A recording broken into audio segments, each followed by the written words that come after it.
ਇਹ 10 ਗਾਵਾਂ 10 ਗਾਵਾਂ।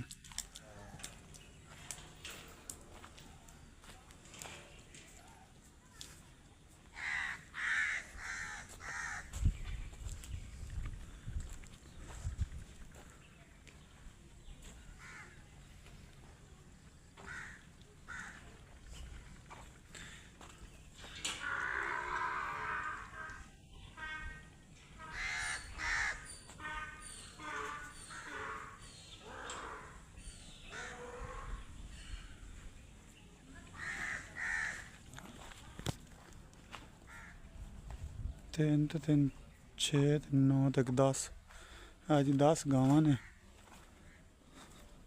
35 लाख रुपया इन्हां दा लग गया।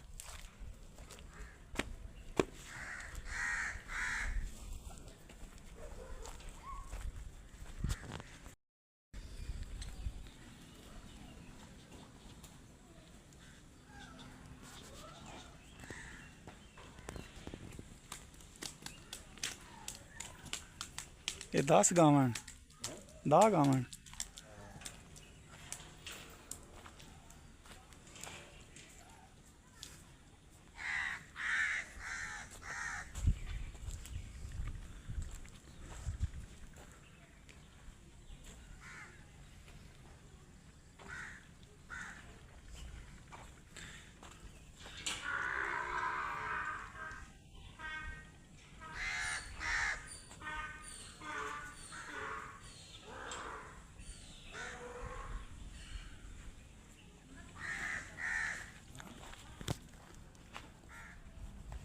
तीन तो तीन 6 9 तक 10 आज 10 गावां ने